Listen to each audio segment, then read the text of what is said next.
Extendemos nuestro saludo a quienes se conectan a través de nuestra página web www.sai.org.co y siguen esta charla desde sus casas o oficinas.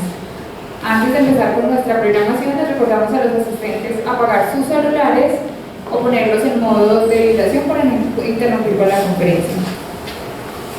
Recuerden que somos el Centro de Pensamiento Estratégico para el Desarrollo y Transformación de Medellín, Valle de Aburrá y Antioquia desde la Ingeniería y la Arquitectura.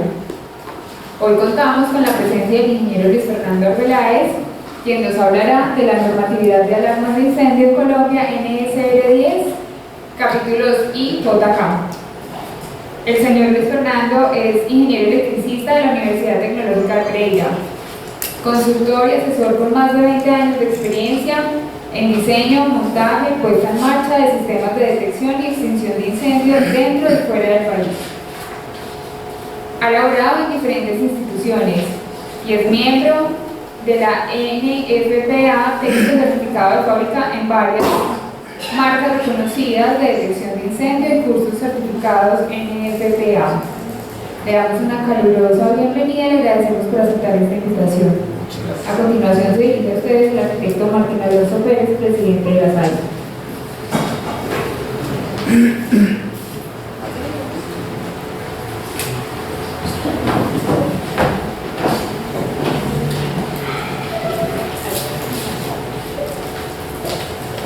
Buenas noches a todos. Buenas noches a todos los asistentes, a los que están conectados vía web. Este tema que tenemos hoy en el martes de la SAI es supremamente importante para el ejercicio de los ingenieros y arquitectos, y sobre todo para las empresas constructoras, sobre todo para los conflictos que estamos encontrando en la aplicación de la norma NSR 2010. Creemos que en todos los diseños de ingeniería y arquitectura nos estamos encontrando con un gran problema de lo que nos va a mostrar hoy el ingeniero Luis Fernando, y es aplicar adecuadamente la norma, pero ante todo que esta conferencia nos sirva para poder construir la reforma de la norma a nivel nacional en este capítulo. Estamos encontrando en muchos de los ejercicios de los proyectos que diseñamos en nuestras oficinas, donde hay absurdos de los requerimientos que la ley en este momento está solicitando. Por eso esta conferencia nos va a ilustrar cómo se cumple la norma, pero también herramientas para poder seguir trabajando en lo que vamos a pedir a la Comisión Técnica de la norma NSR 10 para poder cambiar esos capítulos. Les están exigiendo una cantidad de instalaciones que generan extra costos en zonas comunes y obviamente en zonas privadas. Proyectos que hemos diseñado nos están pidiendo normas de Springer en zonas privadas, cosa que no debería existir, sobre todo en vivienda, pero la norma es así.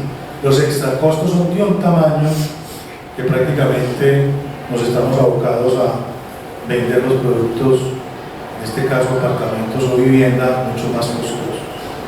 Pero adicionalmente, en la revisión que se está haciendo de algunos capítulos de la norma, hay un tema que ya se derogó, que tiene que ver con la supervisión de los bomberos en relación a las salidas de emergencia.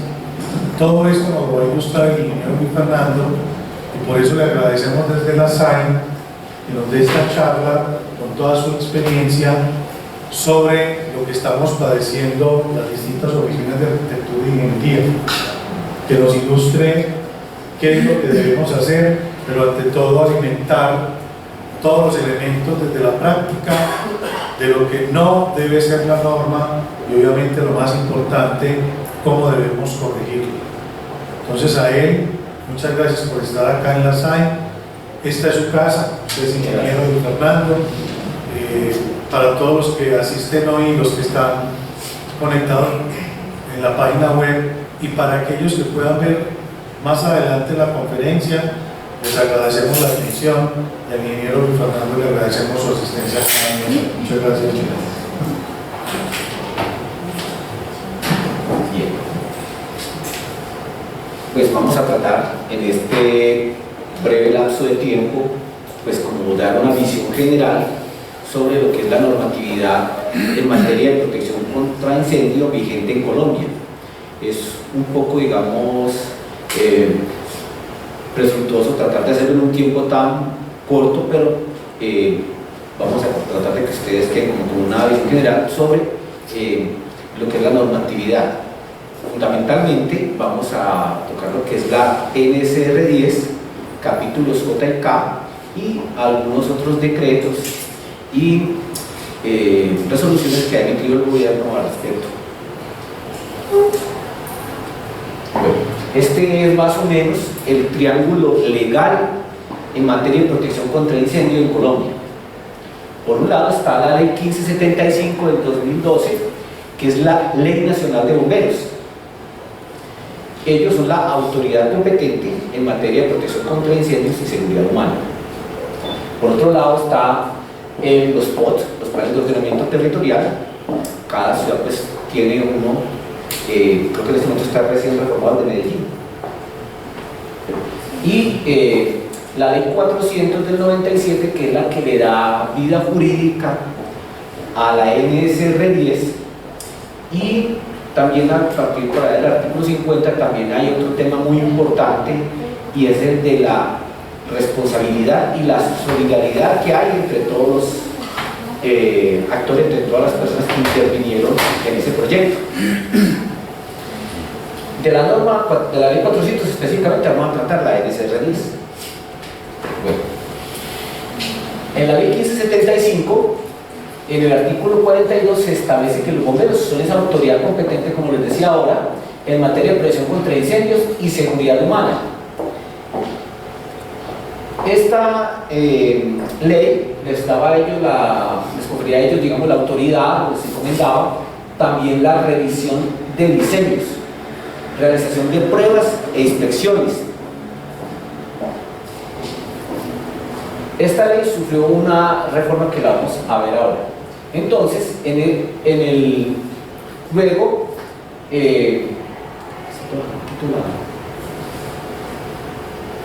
¿Cómo se va? para ya saben el título. No sé.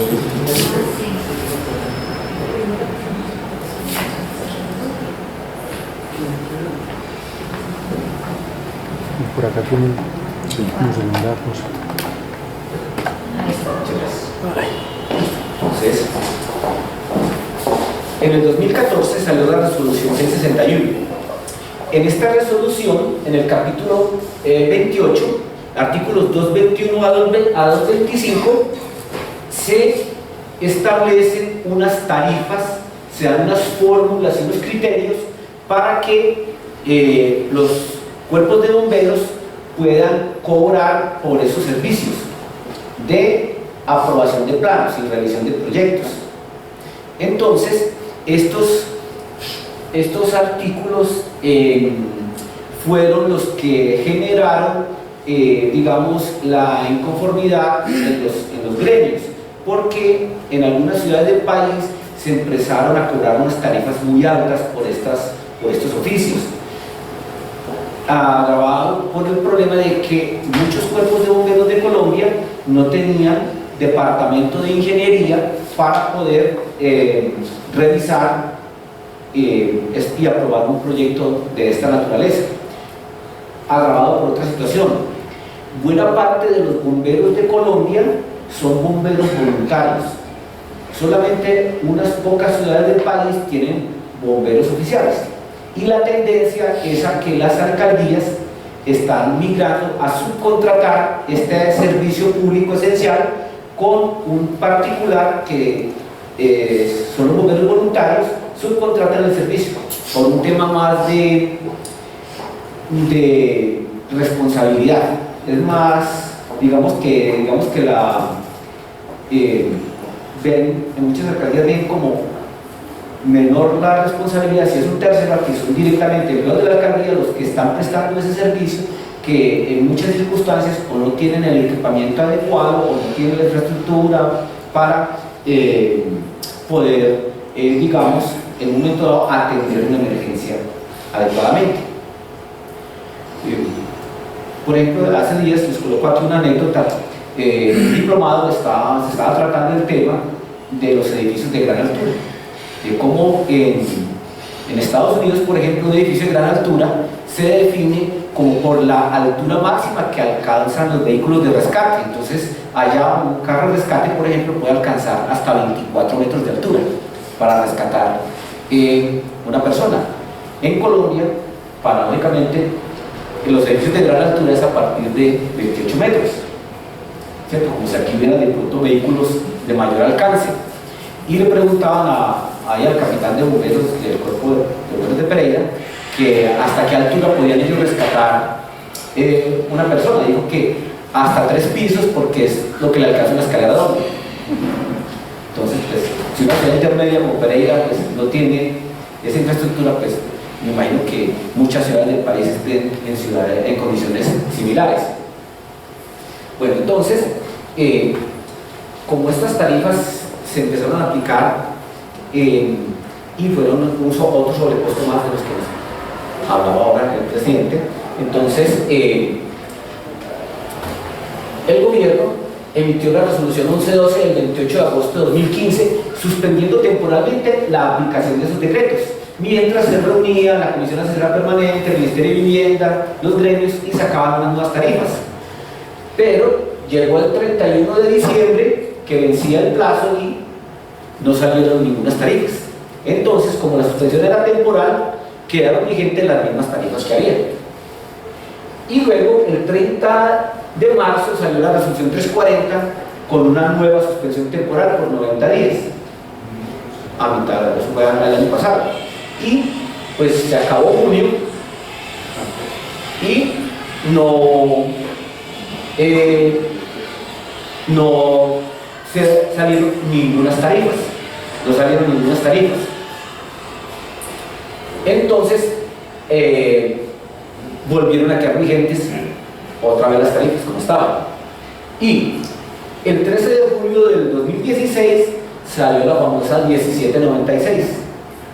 En esta ley 1796, que no salió coja, sino cuadraplégica, porque necesita 4 decretos más, 4 leyes más para poderla echar a andar, para poderla implementar.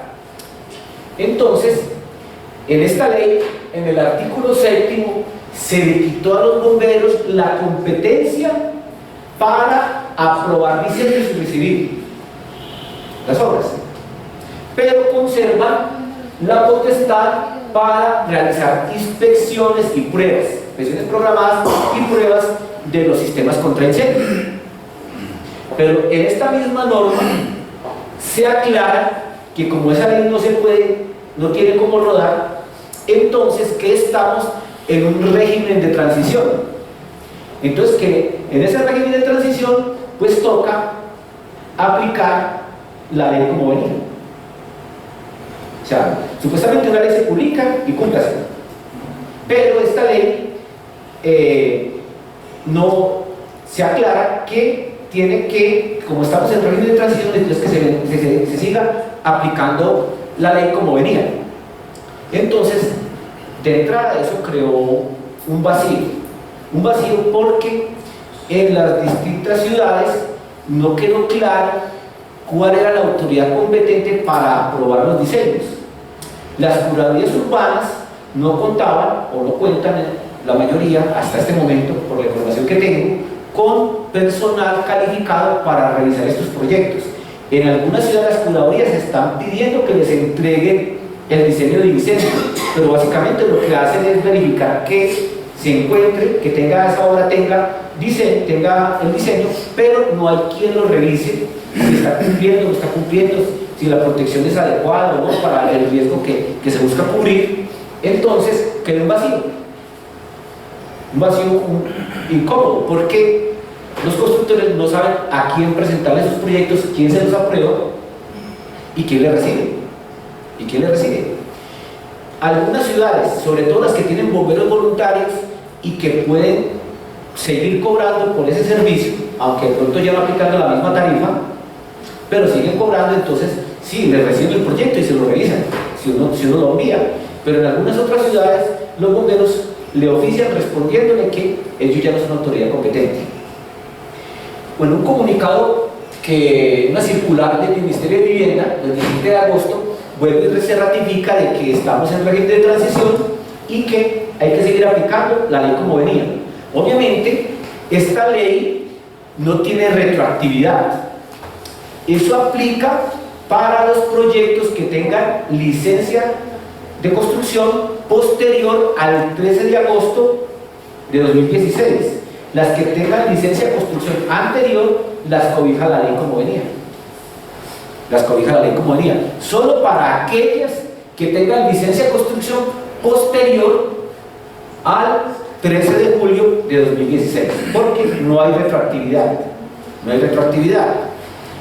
Entonces, están pasando cosas como esta. No hay quien revise el proyecto, no hay una autoridad que lo apruebe, pero luego cuando se va a entregar la obra, bomberos vienen a hacer inspección y pruebas de los sistemas contra incendio.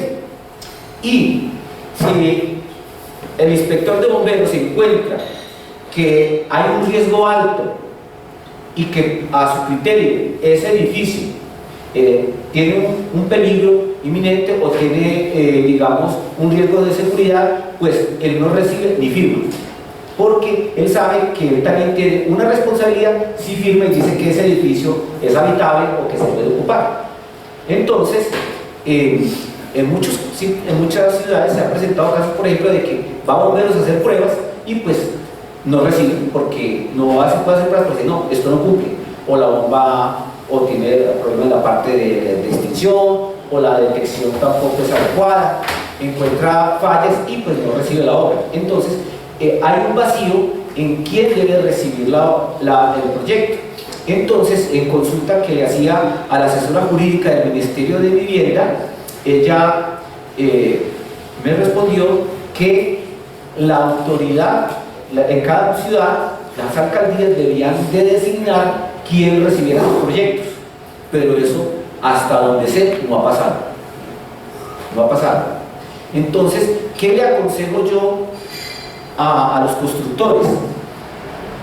Que aunque los bomberos no sean la autoridad para aprobar diseños, que le envíen sus proyectos, perdón, que le envíen sus proyectos para que ellos les hagan las observaciones pertinentes, los comentarios, y ya el constructor tenga la tranquilidad de que su proyecto luego no va a ser rechazado porque tenga alguna falencia grave, aunque ellos no sean la autoridad competente ya para aprobarlos, no sean la autoridad competente, para evitarse esa situación que les comentaba ahora, que se está presentando en muchas ciudades.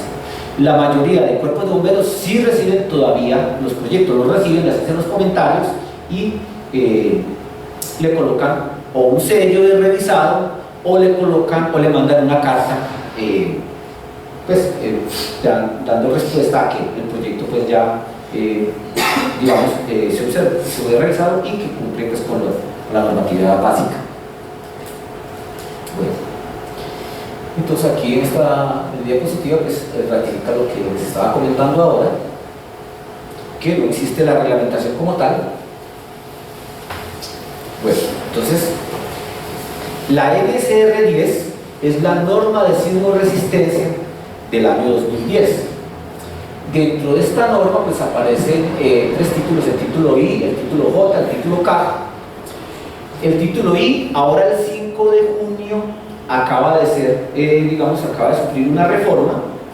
El tema de la supervisión técnica, que ahora se llama supervisión técnica independiente, pues es un tema que lo va a las competencias, los exámenes, el listado de los profesionales acreditados o las personas jurídicas que van a prestar este servicio, es algo que va a manejar el COMIA, el Consejo Profesional de Ingeniería y Arquitectura.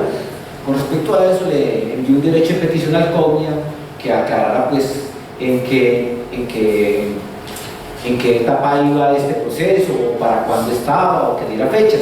Y lo único que respondieron era que ellos no pueden hacer nada hasta que el gobierno les diga cómo. Y hasta ahora el gobierno no lo ha hecho.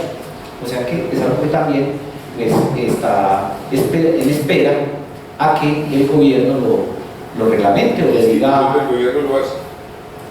Sí, hasta que el gobierno diga cuándo. ¿Quién es el gobierno? O sea, ahí. En este caso el Ministerio de Vivienda, pero lo que son leyes pasan primero por el Senado. Entonces, hasta que ellos no digan, no expidan los decretos pertinentes, es algo que está, digamos, todavía, digamos que esta normatividad, de cierta manera, yo diría que es como una arena movediza, porque es una gran responsabilidad civil y penal, porque está de por medio la vida de las personas que van a ocupar esas construcciones. Y pues no está clara la forma de cómo se debe realizar. El capítulo J y el capítulo K sí son específicamente sobre protección contra incendio. La supervisión técnica se basa en la parte estructural y en algunos elementos no estructurales que también están especificados ahí en el capítulo, pero el supervisor técnico debe firmar un documento donde él hace constar de que esa edificación cumple la NSR 10. Cumple la NSR 10. Directamente está también diciendo que cumple la parte de detección de incendio. Bueno, entonces el capítulo J sí es específico sobre protección contra incendio. Este capítulo J lo que hace fundamentalmente es clasificar toda construcción que se haga en Colombia en grupos y subgrupos de ocupación para poder en última instancia asignarle una categoría de riesgo, que en Colombia son 3. Categoría 1, máximo riesgo de pérdida de vidas humanas. Categoría 2, riesgo intermedio. Y categoría 3, riesgo bajo de pérdida de vidas humanas. Para que con ese criterio poder, digamos, hacer una protección adecuada de esa construcción. El capítulo K son requisitos complementarios. Ahí hay una serie de prescripciones, sobre todo lo que tiene que ver con áreas comunes, lo que tiene que ver con los distintos subgrupos, qué tipo de ocupaciones pertenecen a esos subgrupos, y en la parte de vidrio, de cristal, de ventanales, todo eso, fachadas. Bueno, entonces el título J, cuando uno lee el título J, para cada uno de esos grupos y subgrupos, entonces, por ejemplo, cuando uno está leyendo, por decir algo, uno coge el grupo residencial, R, entonces dice, se debe proteger con una alarma de detección de incendio y evacuación, tomando como referencia la norma NFPA 72. La NFPA es la Asociación Nacional de Protección contra Incendio de los Estados Unidos. Es una organización privada que lleva más de un siglo publicando normas y que tiene una norma que es la 72, que es el Código Nacional de Alarmas de Incendio y Señalización de los Estados Unidos. Este código se usa en una buena parte del mundo, en casi toda América, exceptuando Brasil, Argentina, Chile, que están más dados a las normas europeas, a las normas EN, ¿cierto? Especialmente la 54, que es la que tiene que ver con protección contra incendio. El resto de América estamos bajo la normatividad de la NFPA en materia de protección contra incendio. Entonces, la NSR 10, si hubiese copiado todas las normas en las que se apoya, pues sería una enciclopedia. Entonces, lo que hace la NSR 10 como tal es remitirlo a la norma correspondiente sobre ese tema. En el caso de detección de incendio, entonces a la 72. En el caso de extinción de incendio, por la parte de rociadores, entonces lo remite, por ejemplo, a la NFPA 13, etc. Bueno, entonces, esta norma, entonces, la 72, se apoya lo que se llama un estándar de producto. Entonces, los equipos que se instalen en Colombia, pues, deben estar aprobados por un laboratorio certificado, y son lo que se llaman equipos, deben estar listados. Listados es que esos equipos deben aparecer en una lista pública donde aparecen las marcas que han cumplido con estos estándares de calidad, con estos estándares de fabricación, y que son equipos adecuados para ese uso. Entonces, todo equipo que se instale en Colombia debe cumplir o debe estar certificado UL. Y eso se puede verificar en las páginas de los laboratorios UL, y ahí debe aparecer, y también físicamente en el equipo debe estar el sello UL. ¿Por qué físicamente en el equipo?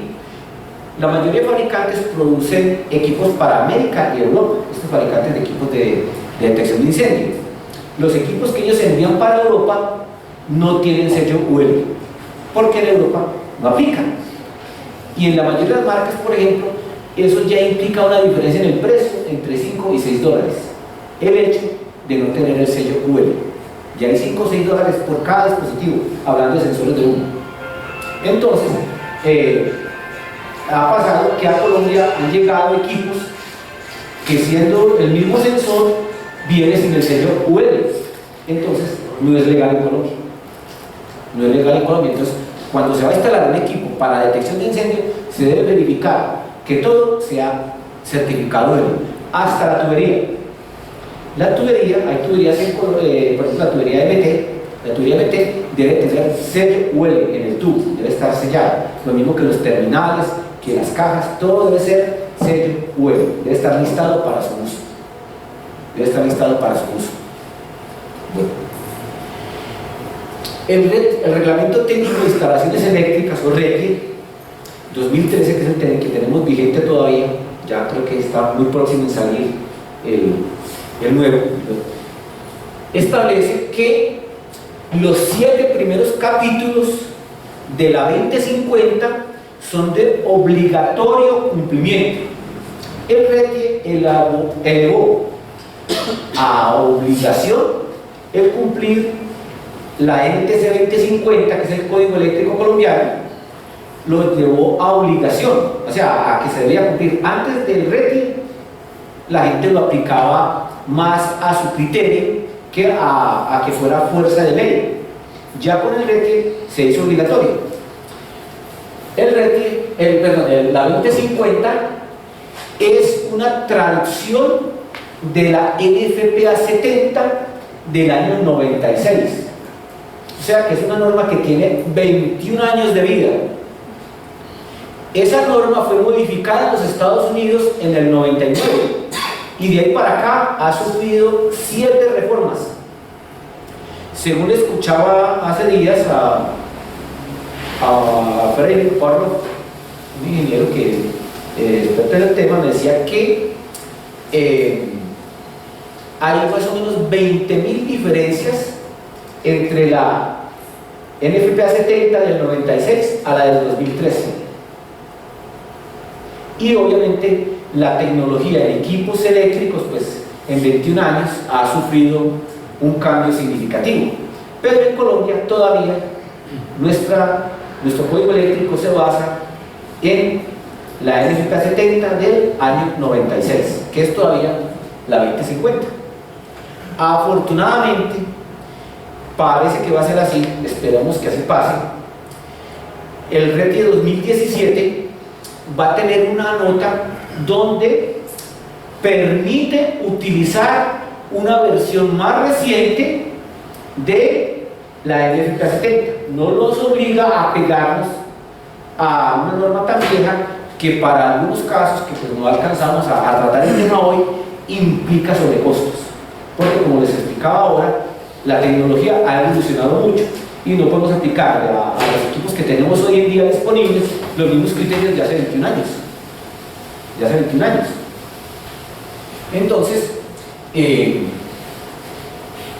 específicamente en la 2050, en el capítulo séptimo, en el 760, se encuentran todas las prescripciones sobre cómo debo instalar la infraestructura de las alarmas de detección de incendio.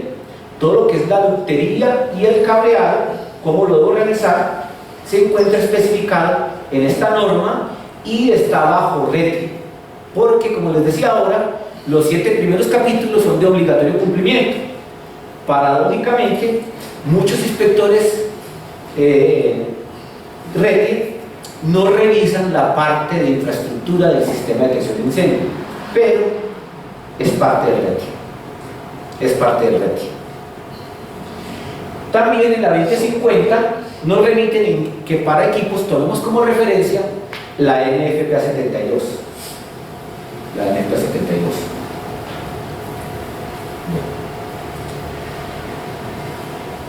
Afortunadamente, nuestros materiales de construcción tienen una buena resistencia al fuego y en construcciones, por ejemplo, tipo residencial, digamos que el riesgo de colapso de la estructura es bajo. Si la estructura es de adobe o de concreto, pues no es un material que tiene una buena resistencia y pues el riesgo de colapso es bajo.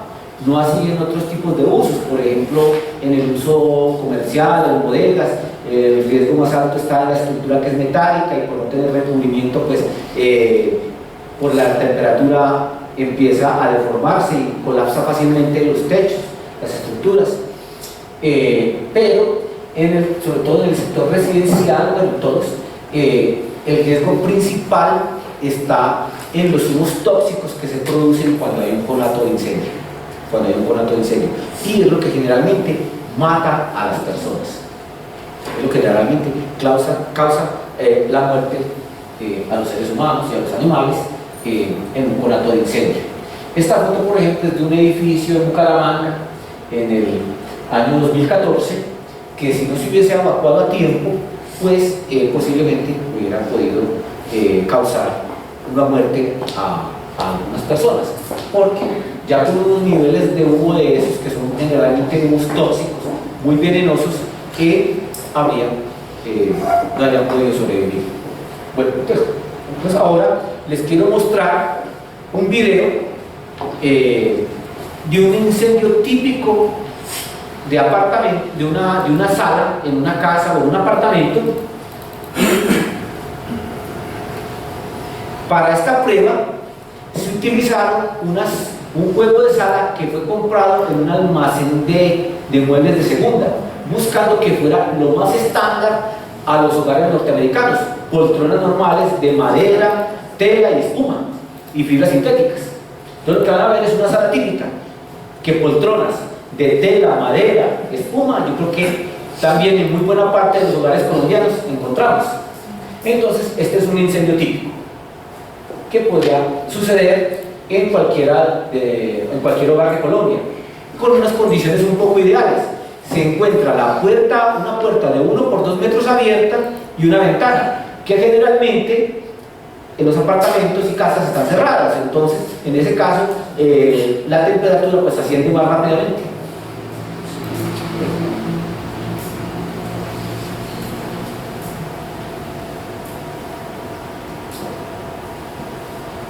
Entonces, miren, es una condición típica.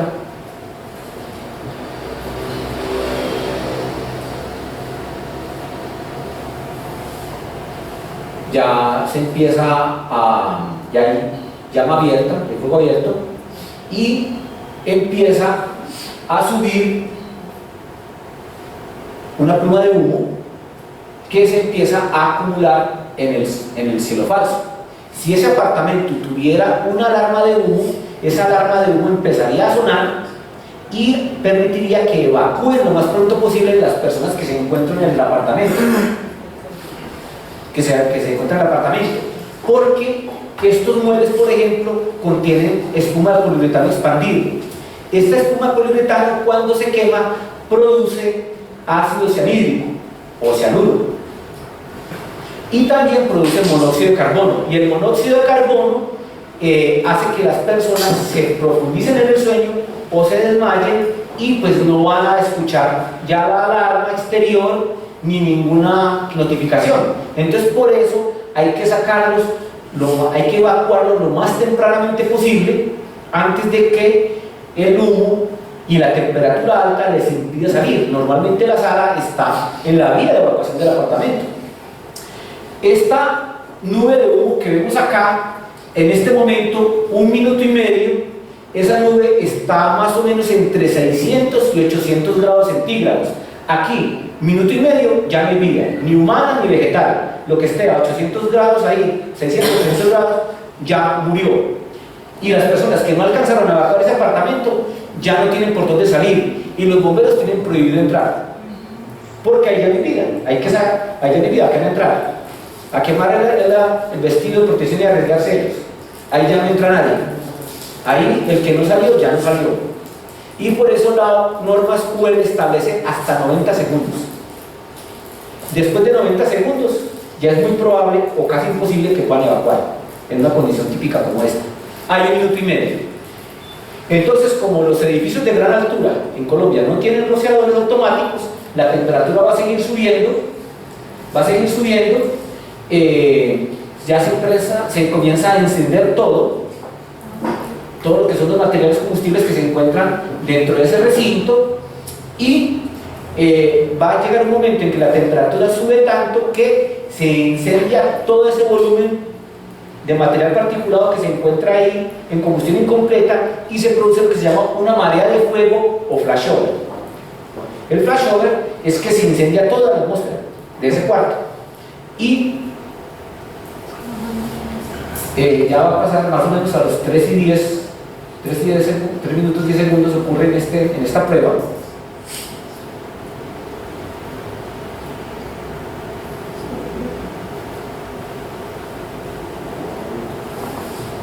Ese es el flashover. ¿Y qué se quemó ahí? Una poltrones. Suficiente para que las personas que estuvieran en ese apartamento, si no fueron notificados a tiempo, ya no lo pueden hacer. Por muchas razones. Monóxido de carbono, ácido cianhídrico y otros gases tóxicos que emanan los polímeros y los materiales que típicamente se encuentran en estos tipos de muebles. Bien, sigamos entonces por favor con la presentación. Entonces, por eso es la importancia de la protección al interior de las viviendas, o de todo uso. Esto es, digamos que, un caso típico en un apartamento. El área también de mayor riesgo en un apartamento es la cocina, donde tengo madera, tengo aceites, tengo grasas, tengo combustible, ¿cierto? Fuego abierto. Entonces, genera un riesgo alto. Entonces, las protecciones, si bien el edificio no colapsa fácilmente, sí hay un riesgo alto de que pueda aparecer una persona en un edificio de estos. Bueno, entonces, pues para que se produzca un incendio, necesitan estos 3 elementos, que es el triángulo de fuego. También se habla del tetraedro del fuego, donde se incluye también como cuarto elemento la reacción en cadena del combustible, el comburente y la temperatura. Una forma típica de apagar un conato de incendio es aislar cualquiera de estos elementos o bajar, por ejemplo, la temperatura. Cuando yo utilizo, por ejemplo, nitrógeno para apagar un incendio, lo que hago es bajar la temperatura. O, por ejemplo, cuando utilizo agua, espuma, lo que hago es sofocar el fuego para que no llegue oxígeno, limitando la llegada de oxígeno. Esta curva muestra el proceso de un conato de incendio. Hay un primer momento donde el material empieza a recalentarse y empieza a liberar partículas sólidas a la atmósfera. Hay sitios críticos como por ejemplo centros de proceso de datos, quirófanos, o donde tengo áreas clasificadas con sustancias inflamables explosivas, donde tengo que hacer una detección muy temprana, porque no puedo esperar a que el conato de incendio crezca, porque las consecuencias van a ser muy graves. O por ejemplo en un data center, pues diciéndolo coloquialmente, no puedo esperar a que el disco duro eche candela, porque pues ya la información, que puede ser lo más valioso, se perdió. Obviamente pues todos los equipos de un data center son equipos muy costosos, pero para una empresa pues la integridad de su información, su contabilidad, etcétera, etcétera, pues son algo que se debe cuidar mucho. Entonces hay equipos especializados para detectar en estas condiciones, o por ejemplo en un quirófano, entrar a hacer el mantenimiento a un sensor de humo en un quirófano pues es complicado, hay que esterilizar toda la herramienta, la escalera, etcétera, etcétera, interrumpir la operación del quirófano. Entonces se utiliza equipos que puedan monitorearlo con una unidad de control afuera del quirófano y un sistema de aspiración que muestre al humo y lo trae hasta la unidad de análisis. Viene una segunda etapa donde ya aparece humo. La mayoría de materiales no son combustibles perfectos y generan humos. Esos humos ya son visibles y se pueden detectar con tecnologías mucho más simples, de menor costo. Voy a acelerar un poquitico porque ya veo que estamos como en el tiempo. ¿Cuánto tiempo me queda? No, tranquilo. Bien, entonces aquí cuando aparece el humo, que también es el enemigo número uno de los seres vivos, entonces hay que evacuar. Y por eso las alarmas de incendio se llaman alarmas de detección temprana. Cada segundo es valioso. Como ustedes vieron ahora, en el caso del conato de incendio en el apartamento, si pasa un determinado número de segundos, más de un minuto, minuto y medio, lo más posible es que ya la persona no pueda tener, las personas no puedan evacuar. Por eso hay que detectar el humo lo más tempranamente posible y evacuar a todo el mundo. Todo el mundo debe salir. En Estados Unidos es un delito federal no salir en una evacuación. No salir en una evacuación. Entonces, y mucho más que alguien active, por ejemplo, una estación manual por vandalismo, por curiosidad, por desconocimiento y produzca una evacuación por una razón diferente a un conato de incendio. Entonces, aquí es donde tengo que evacuar a las personas. Tengo que evacuar a las personas. Luego viene una tercera etapa donde ya aparece el fuego abierto.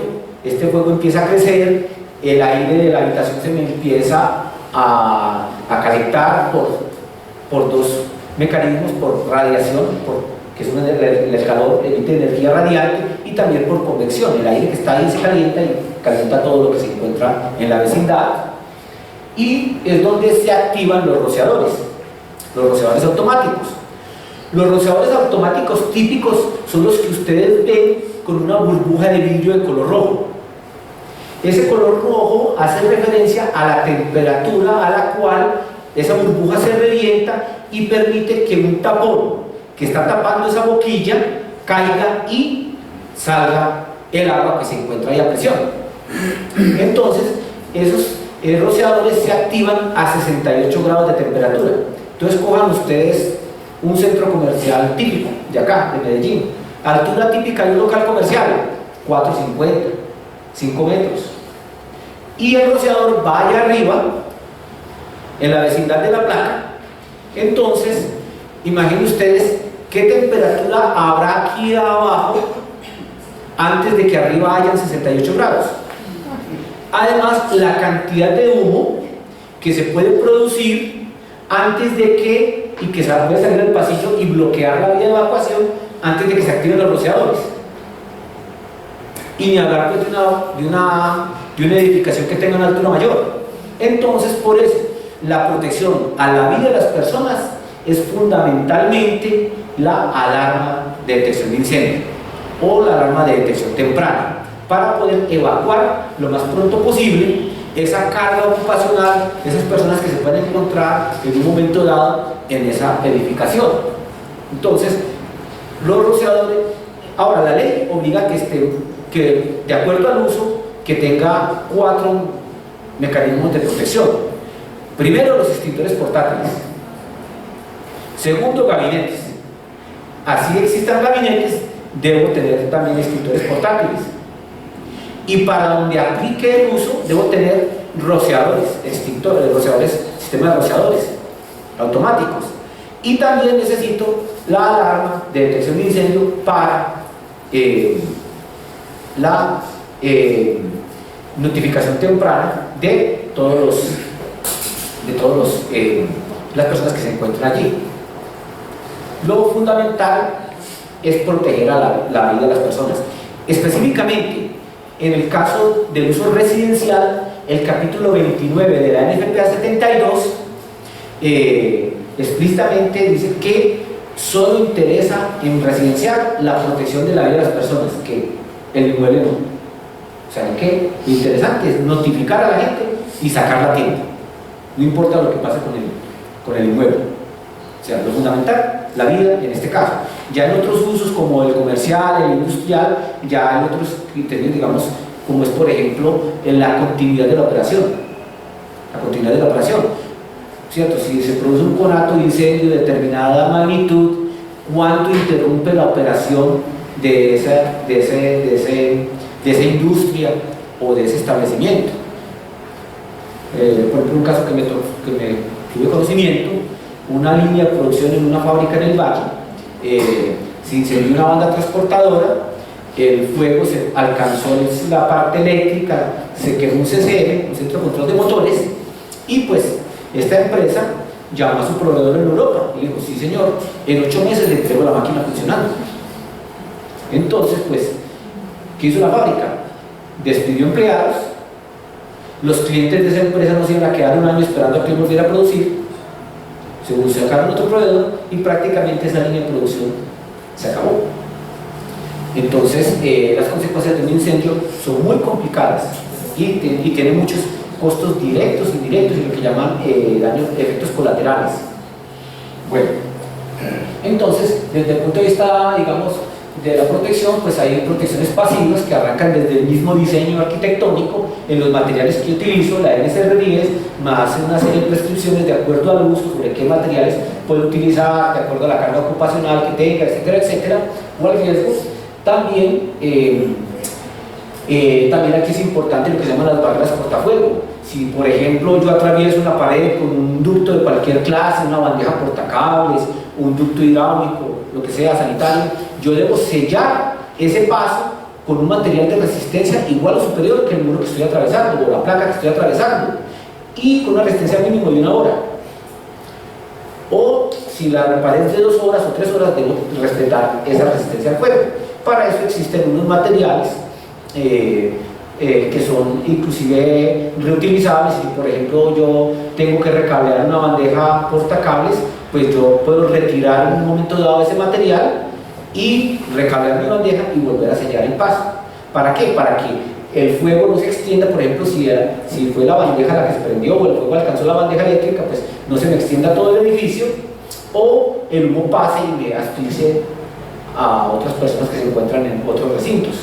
Entonces, ahí vienen lo que son los materiales que se pueden mirar en la NSR10. Les recomiendo que descarguen la norma de la página de Camacol, porque cuando uno en Google coloca NSR10JK, lo más seguro es que descarga la versión antigua y no está compilada adecuadamente. Camacol ya la tiene bien compiladita. Cuando uno descarga el PDF, la clave es Camacol con C mayúscula porque le pide password, pide clave, y con eso ya lo puede. Lo mismo que por favor descarguen de la página de Camacol los comunicados de la Comisión Asesora Permanente para el estudio de la norma, porque ellos reciben consultas de todo el país y van interpretando la norma, que pues jurídicamente ellos no la cambian, solo la interpretan, pero pues que en el fondo introduce unos cambios significativos. Por ejemplo, como estaba redactada inicialmente la NSR10J, decía que si yo tenía detección automática, se podía solo instalar una estación manual residencial, en ocupación residencial, instalar solo una estación manual en el primer piso de la edificación, pero eso era un error. Y luego ellos en un comunicado, si no estoy mal el 115, corrigen ese error y dicen que no, que se debe instalar una en cada piso, una en cada piso. Lo mismo por allá decía también, hablando de la parte residencial, de que en la ruta de evacuación yo debía encontrarme un detector de humo mínimo cada 30 metros. Luego corrigen eso porque ningún fabricante produce detectores de humo para 30 metros de cubrimiento en un pasillo, y dice que no, que se haga de acuerdo a lo que dice el fabricante, o sea, cada 12,50 en un pasillo, o en las escaleras de evacuación cada 3 pisos uno. Cada 3 pisos. Obviamente estamos hablando de escaleras de evacuación con puerta cortafuego. Cuando se produce un conato de incendio en una edificación, pues si la escalera no tiene puerta cortafuego, funciona como una chimenea. Hay un tiro natural de aire, el humo subiría por la escalera y pues las personas que se encuentren en los pisos superiores no van a tener por dónde evacuar. Y los discapacitados en un incendio no hay quien los baje. Entonces, ¿qué hace el discapacitado? Abre la puerta de evacuación, se ubica ahí en el descanso de la escalera y a esperar a que cuando lleguen los bomberos lo saquen. Entonces, por eso, si los bomberos llegan a la edificación y, por ejemplo, hay activados sensores de humo en el foso de escaleras, la prioridad de ellos es subir a buscar discapacitados que están ahí sin que los baje, ¿cierto? Que están ahí sin que los baje. Entonces, la protección del foso de escaleras es muy importante. Es muy importante. Bueno, entonces, las protecciones activas están, que es la detección de incendio y pues la extinción de incendio. Aquí les coloqué una definición de lo que es una alarma de incendio. Básicamente es un equipo electrónico microprocesado que tiene unas señales de entrada y salida y que en el caso residencial y comercial debe tener mínimo la certificación UL-ULC. ULC es el mismo UL en Canadá. Entonces, si tienen ULC o ambos, pues, se puede utilizar en Colombia como mínimo. Ya en la industria entonces es muy común que se exija la certificación Factory Mutual. Este es otro sello que es sobre todo de interés de las compañías de seguros. Factory Mutual es una compañía de seguros de los Estados Unidos que en asociación con otras se dedicaron también a probar equipos de incendio, y si el equipo tiene el desempeño que cumple sus parámetros, entonces lo certifican. Entonces en industria es muy común que se exija certificación Factory Mutual. A veces uno curiosamente en uso residencial, comercial, en cuenta que las convocatorias o las licitaciones piden Factory Mutual, pues realmente eso es un sobrecosto que bajo norma no es obligatorio. No es obligatorio. Entonces es algo, por ejemplo, que cuando usted recibe una licitación que le exijan para un edificio de apartamentos Factory Mutual, está elevando innecesariamente el costo de la protección, porque pues, es un requerimiento que va orientado es más a otro tipo de uso. Aunque pues obviamente es un equipo de mejor desempeño, pero pues también los costos son más significativos. Bueno, un panel de alarma pues tiene unos elementos de iniciación. Esos elementos hay unos que son automáticos y otros que son manuales. Automáticos son los que se disparan por las condiciones del ambiente, por ejemplo un sensor de temperatura. Cuando alcanza ese recinto un nivel para el cual el sensor está configurado, el sensor se va a disparar, se va a activar la alarma, no necesita que nadie le actúe sobre él. En cambio, una estación manual sí exige que el ser humano vaya hasta donde se encuentra la estación y la active, y la accione. Entonces los sensores automáticos típicos son los sensores de humo y temperatura, pero existen muchos otros de acuerdo al uso. Existen, por ejemplo, sensores ópticos que lo que ven es la luz infrarroja o ultravioleta que emite la llama. Por ejemplo, en un área abierta pues no tiene sentido que yo coloque un detector de humo. ¿Para qué? Si el humo no se confina. Por ejemplo, un pasillo al exterior de un edificio, si ese pasillo es abierto, entonces el humo difícilmente se me va a acumular ahí en la vecindad del sensor para que lo pueda detectar, se lo lleva el viento, ¿no es cierto? Está la atmósfera. Entonces se utiliza otro tipo de tecnologías dependiendo pues de que se requiera. Y la notificación es lo más importante de esta alarma. Pues todo es importante, pero digamos que a lo que hay que ponerle, digamos, un especial cuidado, porque es lo que me va a garantizar que realmente las personas que ocupan esa edificación sean alertadas y evacúen mientras sea posible, y que las vías de evacuación no se llenen de humo y ya no tengan por dónde salir. Entonces, esa parte hay que mirarla con muchísimo cuidado. Por ejemplo, hay un incendio famoso en los Estados Unidos, en Las Vegas, cuando se quemó parte del hotel MGM, el hotel Metro-Goldwyn-Mayer de Las Vegas. El incendio, hay una torre grande, el Metro-Goldwyn-Mayer tiene 5.000 habitaciones, más de 5.000 habitaciones, y en la parte inferior está el casino y un área de servicios, y el incendio se originó en los casinos, pero el viento tiró el humo hacia la torre y hubo más de 70 muertos, y el incendio no fue en la torre, y en la torre hubo más de 70 muertos, siendo el incendio en una edificación aledaña. Bueno, entonces la notificación es muy importante. La notificación toca dos sentidos: audio y también notificación visual, porque hay que tener en cuenta los discapacitados, las normas ADA, ¿cierto? American Disability Act, ¿cierto? Los discapacitados, porque ellos también deben ser notificados en caso de una evacuación. Entonces, por ejemplo, lo que son áreas comunes, pasillos de circulación, baños sociales, deben contar con luces estroboscópicas que puedan alertar a los discapacitados auditivos y puedan evacuar a tiempo. Ahora, los parqueaderos, por ejemplo, también se deben proteger muy bien con notificación visual. ¿Por qué? Porque una persona en un parqueadero, en un vehículo, con los vídeos arriba, escuchando música y hablando por celular, difícilmente va a escuchar una sirena que se encuentre por allá junto a la escalera de evacuación. Entonces, en los parqueaderos, de acuerdo a la NFPA 72, a unas tablas de espaciamiento que están en el capítulo 18, debe también notificar con suficientes luces ese parqueadero para garantizar una intensidad luminosa de los estrobos que pide la norma que se debe cumplir, para garantizar que cualquier persona sea notificada y pueda evacuar a tiempo. Bien, hay otras señales de supervisión muy importantes. Por ejemplo, la mayoría de nuestros edificios en los sótanos tienen cuartos eléctricos, subestaciones, tableros eléctricos, cuartos de bombas que si se inunda el sótano, pues van a quedar sumergidos, o sea que tienen riesgo de inundación.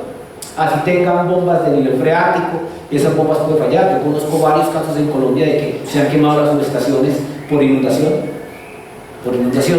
Entonces, obviamente hay un riesgo alto de conatos de incendio, de que alguien muera electrocutado, etcétera, etcétera. Entonces, sensores de inundación es muy importante para estos espacios. Lo mismo, por ejemplo, que los sensores de monóxido de carbono, que para el caso de la alarma de incendio, lo que interesa es detectar un nivel ya peligroso para el ser humano de 300 partes por millón, para que si por falta de renovación del aire del parqueadero, o por motores de combustión interna, o por una fuga de gas, aunque los contadores por normatividad van fuera de las edificaciones, aunque uno encontré un centro comercial que los tiene adentro en algunas partes, los contadores tienen que ir afuera, pero si se produce una fuga de gas, el gas natural es metano y monóxido de carbono. Pues si el área es abierta, pues el metano se va, porque es más liviano que el aire, pero el monóxido de carbono no, es de igual peso que el aire. Entonces, puede llegar a niveles tóxicos y es muy peligroso. Ya hay casos de esos en Colombia de muertos. Lamentablemente, aunque la ley 1575 dice que los bomberos deben consolidar esa información de siniestros, de pérdidas humanas por incendios, pues el gobierno no les dijo qué. Entonces, esa estadística no existe. En Colombia no hay estadística oficial consolidada de siniestros. Lo poco que existe es privado y de las compañías de seguros en lo que compete a sus clientes y a su gremio. Pero no hay una información consolidada que permita visualizar realmente lo grave y las consecuencias, que los costos en vidas humanas y económicos que causan los incendios en Colombia anualmente. No existe todavía. ¿Hasta cuándo? Todavía no lo sabemos. Estos paneles pues deben notificar localmente y también lo pueden hacer de manera remota a una central de monitoreo. Curiosamente en Colombia tampoco los bomberos tienen centrales de monitoreo, aunque una central de monitoreo, hablando pues de costos de equipos, vale alrededor de $5.000. En Colombia ninguna estación de bomberos tiene central de alarmas. En otros países, si la alarma de incendio se dispara por una alerta de fuego, entonces el panel automáticamente llama a los bomberos. Y si ya tiene un problema de mantenimiento, de supervisión, algo, entonces pues llama a la empresa que presta monitoreo de vigilancia física o a los que ya tienen el contrato de monitoreo o de prestar el servicio técnico a la edificación. Toda alarma de incendio debe tener un contrato de mantenimiento vigente mínimo 1 año, que garantice que ese equipo no está huérfano y que va a ser atendido oportunamente en caso de un problema. Empresas serias, organizadas, por ejemplo, como Home Center, cuando van a hacer el mantenimiento a sus sistemas de detección de incendio, contratan un carro de bomberos y bomberos que se encuentren físicamente en su almacén mientras pasa el mantenimiento, para que atiendan cualquier riesgo. No, si se cumple la ley como es, una edificación sin alarma de protección contra incendio no debería funcionar, ¿cierto?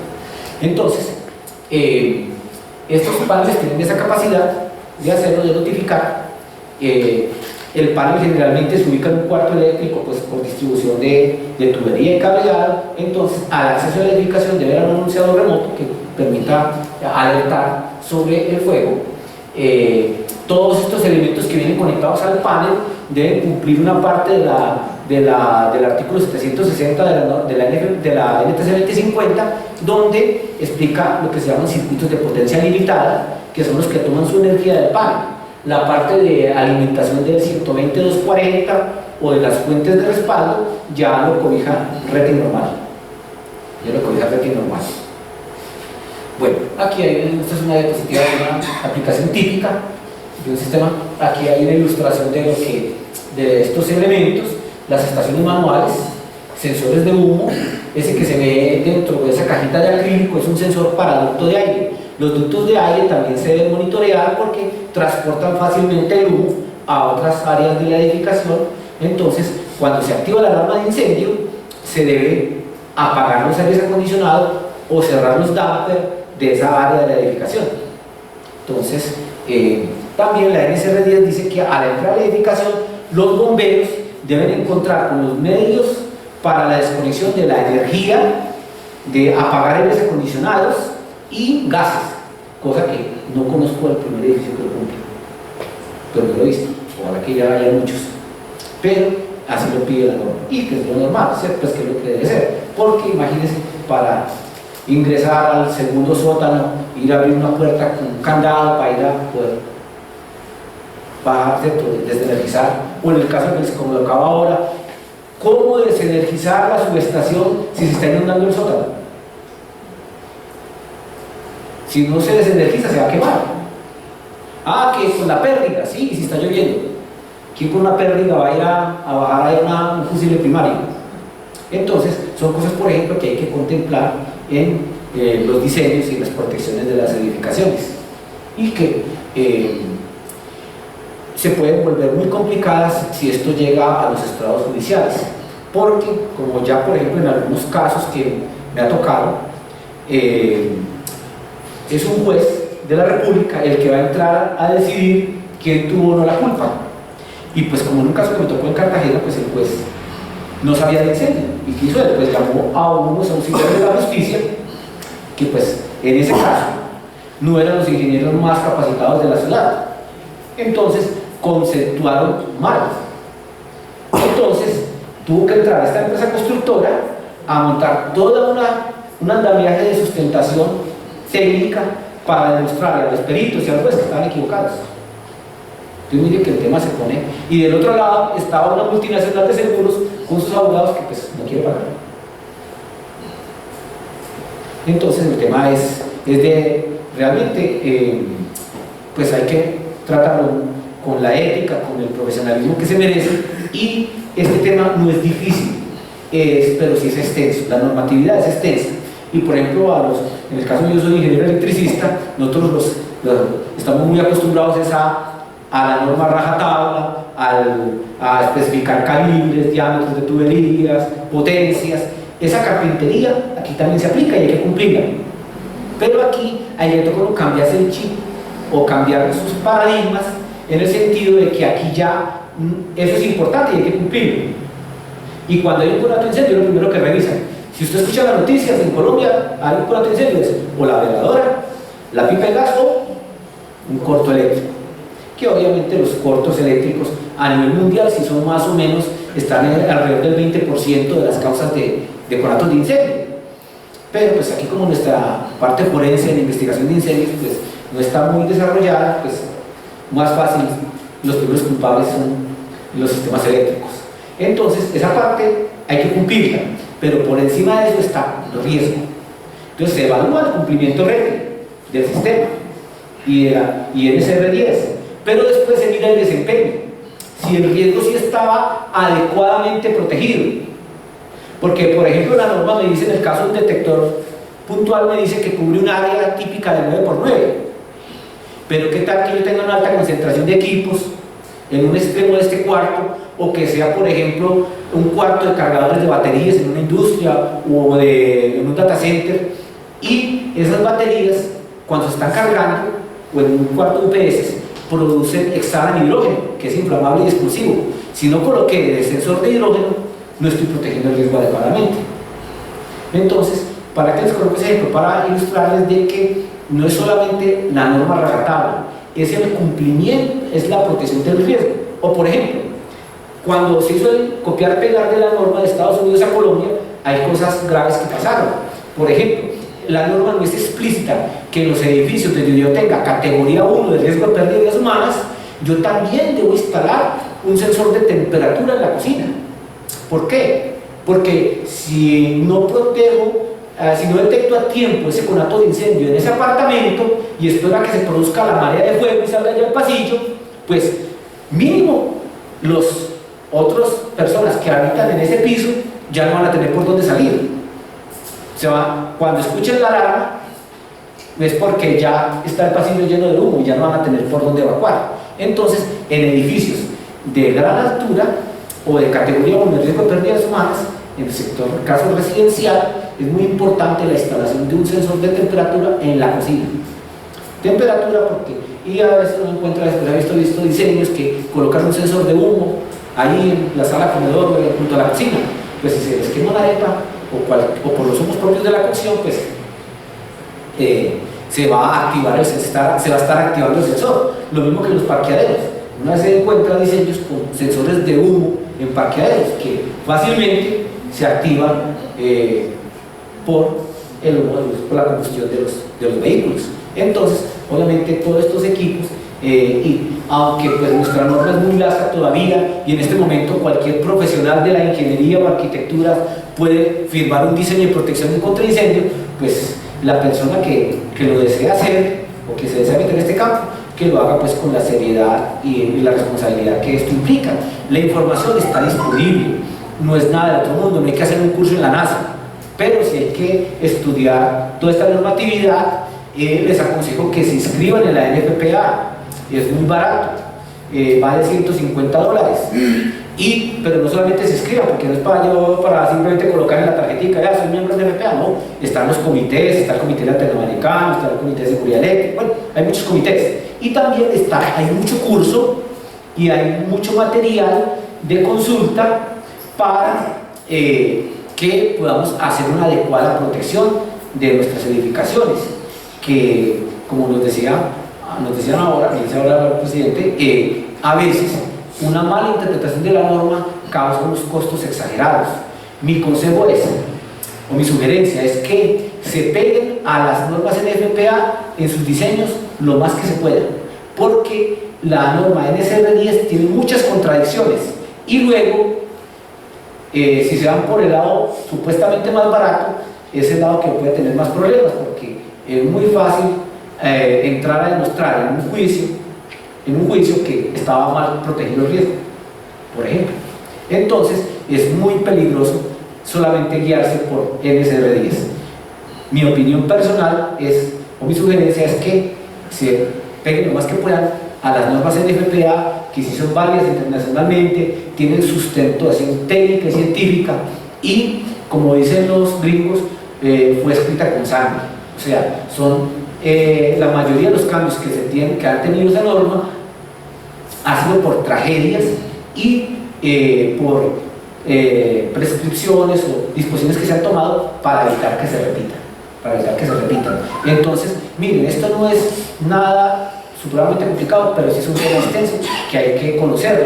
Entonces, a las personas que se inscribieron, vamos a ver cómo les mandamos la JK de Camacol y algunos comunicados también para poder interpretar bien la norma. Si uno lee solamente el JK, lo va a aplicar mal, porque hay muchas cosas que la comisión ha interpretado y que cambiaron la norma o que la exigen que se aplique de otra manera. Entonces, esto, pues, como ustedes vieron, fue algo supremamente sucinto, muy por encima. El tiempo no permitía hacerlo más, pero si hay alguna pregunta que podamos, o a la gente que está en línea, si hay alguna pregunta que queremos.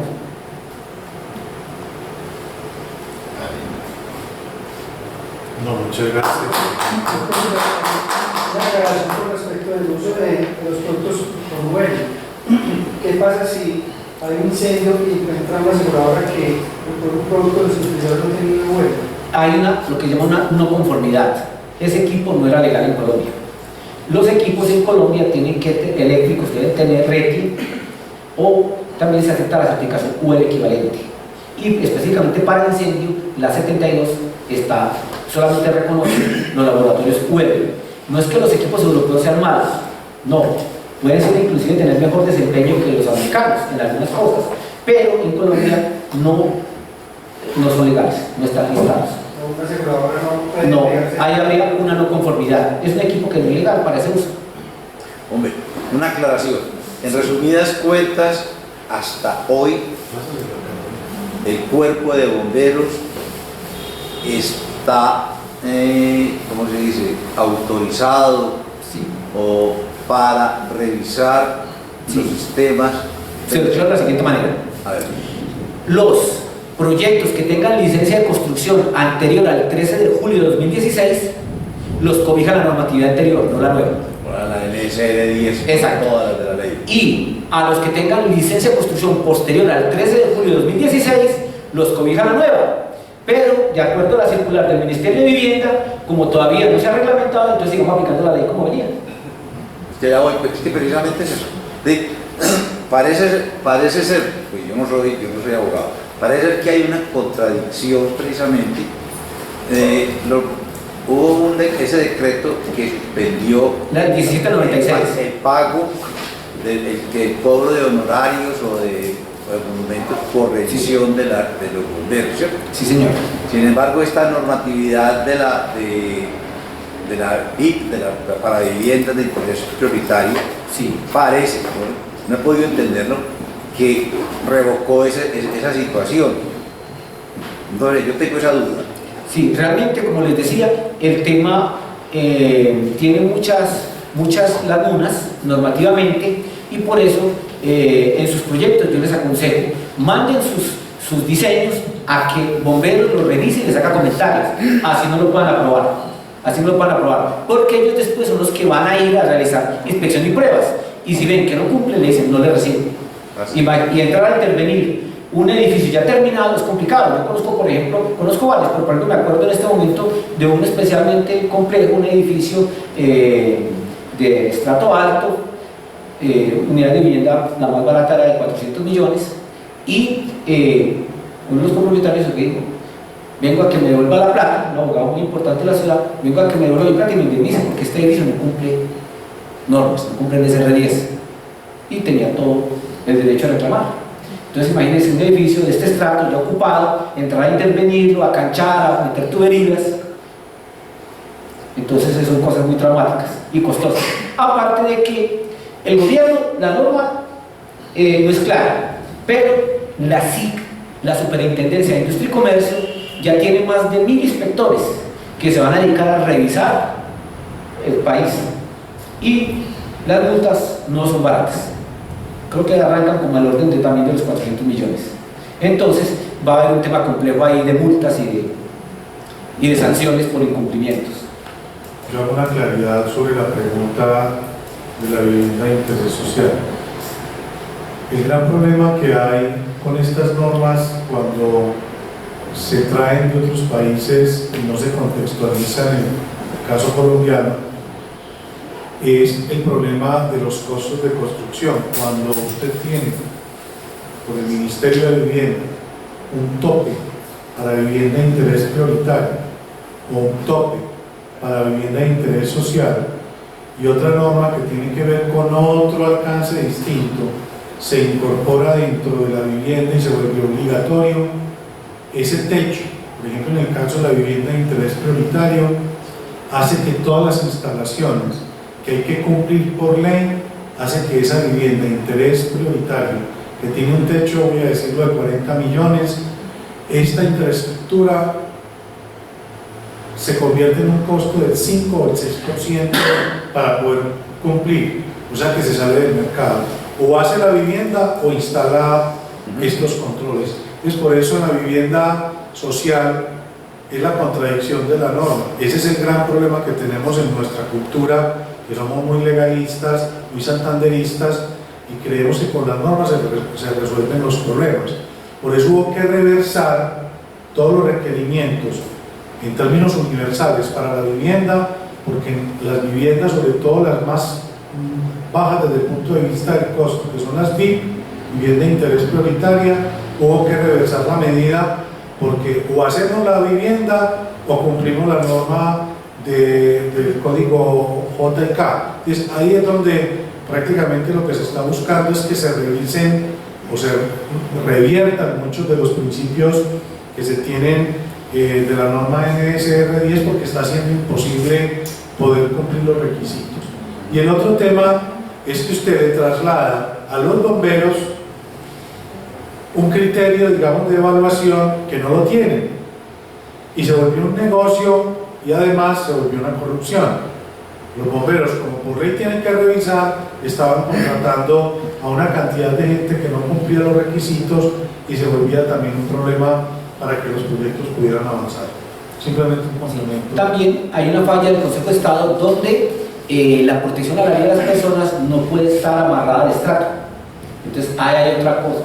Entonces, realmente el tema está complicado en Colombia. Está complicado porque no hay una claridad jurídica al respecto. Entonces por eso les digo, si quieren ir tranquilos en un proyecto, la única luz en este momento es irse lo más pegado posible a la 72 o a la NSR, a la norma NFPA, porque es lo que tiene, digamos, desde el punto de vista de ingeniería y de protección de riesgo, lo que tiene mayor claridad y solidez.